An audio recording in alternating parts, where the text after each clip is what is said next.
semua, Assalamualaikum warahmatullahi wabarakatuh. Perkenalkan, nama saya Qadrun Nida Khairina.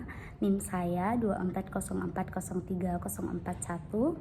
Jadi pada hari ini saya akan mewawancarai seorang guru yang terbilang muda tetapi sudah menginspirasi nih. Nah, marilah sama-sama kita simak video wawancara saya. Nah Bu, sebelum saya lanjut lebih dalam Bu, saya ingin bertanya terlebih dahulu. Nama Ibu, mata pelajaran yang Ibu ampu, dan Ibu mengajar di mana? Oke, jadi perkenalkan, nama saya Rabiatul Adawiyah, tapi saya biasa dipanggilnya Budiah. Kebetulan waktu itu saya kuliahnya jurusan MIPA Biologi, tapi saat ini saya menjadi guru informatika. Plot twist ya, plot twist nanti kita cerita kalau misalnya Sena mau tahu lebih lanjut kenapa saya tiba-tiba jadi guru informatika. Nah saat ini saya bekerja di SMP Negeri 11 Langsa, itu letaknya ada di Alur 2. Sebelum saya lanjut lebih dalam tentang hal-hal yang ingin saya tanyakan kepada Ibu, nah saya ingin bertanya terlebih dahulu, sebenarnya arti menjadi seorang guru itu apa sih Bu di mata Ibu? Dan mengapa Ibu memilih profesi sebagai guru? Apakah ada sesuatu atau hal yang menginspirasi sehingga membuat Ibu mau mengabdikan diri menjadi seorang guru? Oke, jadi arti seorang guru menurut saya, guru itu bukan hanya pengajar, tapi dia juga seorang pendidik dan pembimbing karakter gitu ya. Karena kalau misalnya mengajar, menurut saya semua orang bisa, tapi kalau misalnya membimbing karakter, itu nggak semua orang bisa, dan itulah yang menjadi peran utama seorang guru tadi. Nah, kalau ditanya kenapa sih saya ingin menjadi guru, sebenarnya motivasi awal saya adalah dari guru SMA saya dulu. Jadi ketika saya melihat beliau, ternyata menjadi guru itu sangat asik gitu ya. Jadi guru tuh bisa dicintai sebegitunya dengan siswa, apalagi beliau itu bukan hanya sekedar guru yang mengajar, tapi beliau itu bisa menjadi sahabat, bisa menjadi ibu bagi siswa-siswanya, dan itu pula yang saya impikan di diri saya. Makanya saya mengabdikan diri menjadi seorang guru. Nah, ini saya lanjut lagi nih Bu. Seperti yang kita tahu sekarang ini kan teknologi itu sudah berkembang dengan begitu pesat ya, sudah sangat maju. Apalagi sekarang tuh murid-murid, guru-guru juga sangat terbantu dan juga kadang menjadi tantangan nih untuk sebuah pendidikan dengan adanya teknologi ini. Nah, menurut Ibu nih, dengan adanya AI, apakah itu memudahkan Ibu sebagai seorang guru atau menjadi sebuah tantangan yang besar pada Ibu sebagai seorang guru? Oke, jadi sebenarnya AI itu dia pasti ada plus minusnya ya. Setiap perkembangan zaman pasti ada plus minusnya kan. Apalagi anak-anak yang saya ampu saat ini tuh anak-anak Gen Z ya kan. Nah, jadi semuanya pasti berkaitan tuh dengan AI. Dan kebetulan karena saya mengampu mata pelajaran informatika, sebenarnya AI ini sangat membantu nih. Nah, tapi gimana caranya saya memanfaatkan AI tadi agar tidak disalahgunakan sama anak-anak gitu kan. Contohnya misalnya kita di informatika itu ada pembelajaran pembuatan poster.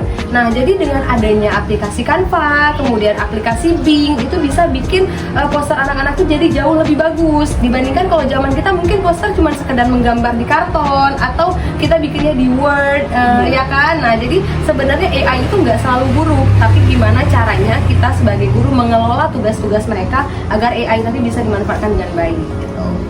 Adakah strategi yang Ibu bisa lakukan untuk meminimalisir penggunaan internet berlebihan untuk siswa? Artinya bukan menghapus penggunaan internet, tidak meminimalisir, artinya tidak copy paste 100% dari internet. Siswa juga harus berperan dalam mengerjakan tugas mereka. Tetapi internet itu dijadikan prinsip. Adakah Bu strategi yang bisa Bu lakukan? Iya. Oke. Jadi biasanya kalau di kelas saya di pelajaran informatika itu saya suka presentasi. Nah, jadi dibandingkan anak-anak cuma bikin laporan yang sudah pasti isinya copy paste, saya lebih senang kalau mereka menampilkan karyanya itu dalam bentuk presentasi PPT. Nah, jadi setiap itu ada syaratnya nih. PPT itu kan kita nggak mungkin ya isinya itu tulisan semua. Nah, kalau tulisan semua kita udah pasti tahu ini copy paste. Jadi yang saya mau adalah karya-karya mereka itu harus disajikan dengan poin-poin penting saja. Nah, satu lagi, ketika mereka mempresentasikan hasil karyanya, mereka tidak boleh membawa teks. Nah, itulah cara kita menjadikan internet tadi hanya sebagai referensi gitu kan. Nah, selain itu misalnya nih saya bikin tugasnya itu kayak poster.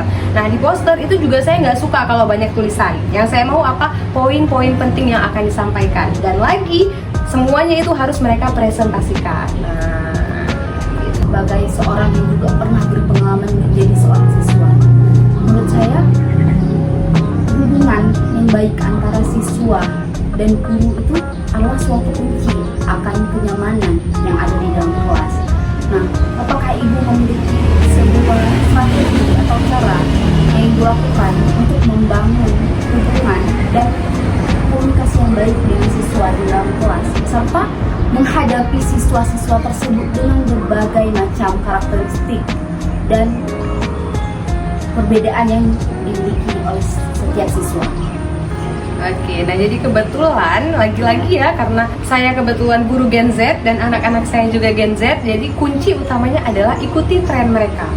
Nah, karena ya dari apa yang saya pelajari, kalau misal kita mengajar Gen Z itu tidak bisa dimarahi, tidak bisa dibanding-bandingkan, kemudian tidak bisa diremehkan. Jadi kita nggak boleh melakukan hal-hal itu yang bisa mengecilkan semangat mereka, gitu kan.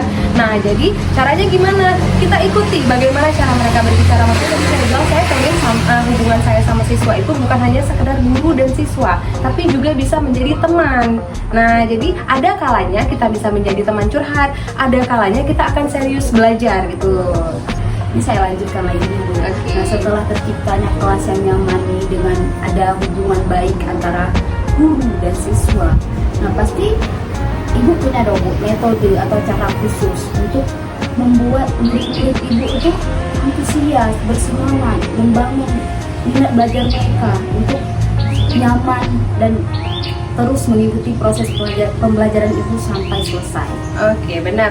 Nah, jadi dari awal saya mengajar mata pelajaran informatika, prinsip saya adalah informatika is fun. Karena selama ini sebelum saya masuk ke situ kan saya tanya dulu nih ke anak-anak jauh mereka belajar informatika udah sejauh apa, dan mereka selalu katakan bahwa informatika itu sulit, informatika itu memusingkan, informatika itu nggak asik ya, 11-12 kayak matematika gitu. Nah, jadi itu adalah tugas utama saya, gimana caranya informatika is fun. Nah, jadi yang pertama adalah saya nggak selalu ngasih materi plok gitu. Jadi misalnya nih kita ajak nonton. Nah, jadi tapi tontonannya itu berkaitan dengan mata pelajaran tadi. Contohnya kayak film Baymax, tahu nggak sih film Baymax? Film robot-robotan. Nah, robotik itu kan berkaitan erat tuh sama informatika. Jadi nanti dari film itu saya akan menjelaskan apa sih kaitannya dia dengan pelajaran yang akan kita pelajari hari ini gitu. Terus di setiap pelajaran itu pasti kita selipkan dengan game. Nah, tujuannya supaya apa? Supaya mereka lebih ingat. Jadi nanti yang udah kita belajar tadi saya masukin nih ke gamenya, bisa pakai quizzes, Kahoot. Jadi anak-anak tuh jauh lebih semangat gitu. Saya lanjut lagi nih, Bu. Perihal metode yang sudah ibu terapkan tadi. Nah, apakah metode tersebut mencapai tujuan pembelajaran ibu dan terus meningkatkan minat belajar siswa di kelas ibu? Oke, alhamdulillah sejauh ini menurut saya tercapai. Dari mana saya ukurnya? Pertama adalah setiap mereka melakukan penugasannya itu selalu sesuai dengan apa yang dimintakan oleh instruksi. Dan biasanya itu saya melakukan evaluasi. Misalnya kita belajar satu bab nih, biasanya saya suka kasih kuis dadakan atau misalnya ujian lisan. Nah, tujuannya untuk apa? Saya mau tahu sebenarnya tercapai nggak sih tujuan pembelajaran tadi, dan sejauh ini alhamdulillah tercapai. Perihal tentang masa depan anak-anak bangsa, menurut ibu bagaimana peran ibu sebagai seorang guru untuk membentuk masa depan setiap siswa itu?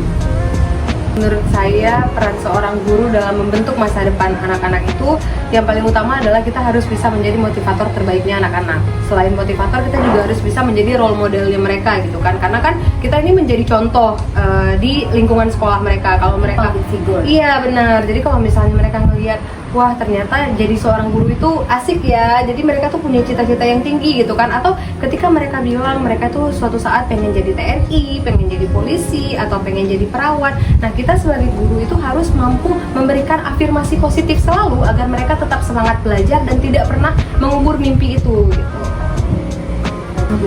Berhubung saya ini seorang mahasiswa yang sedang berproses, mungkin suatu saat nanti akan menjadi seorang guru. Apakah ibu memiliki pesan atau motivasi yang bisa Ibu berikan kepada saya sebagai generasi muda yang mungkin suatu saat akan menjadi seorang guru yang akan menciptakan generasi ataupun mencerdaskan anak-anak bangsa dan menjadi guru yang berkualitas pastinya. Oke, pesan saya kalau nanti saya akan menjadi guru kedepannya, yang paling utama adalah nikmati setiap prosesnya, kemudian didiklah anak-anak itu sesuai dengan zamannya dan juga kodratnya seperti yang Ki Hajar sampaikan gitu kan, supaya apa? Supaya kita dan anak-anak itu bisa memiliki hubungan yang baik sehingga proses pembelajaran juga akan menjadi lebih menyenangkan. Nah, supaya kita menjadi guru yang selalu berkualitas, jangan lupa bahwa kita harus terus belajar. Karena kan guru itu pembelajar seumur hidup ya. Jadi kalau misalnya ada pelatihan, ada bimbingan teknis, apapun itu yang bisa meningkatkan kualitas kita, diusahakan agar kita selalu ikut berpartisipasi. Nah, begitulah kisah inspiratif yang dapat disampaikan oleh guru pilihan saya yang pastinya juga menginspirasi saya. Dan saya mohon maaf jika ada kesalahan kata atau tindakan yang saya lakukan selama berjalannya wawancara. Saya akhiri dengan wabillahi taufiq wal hidayah. Wassalamualaikum warahmatullahi wabarakatuh.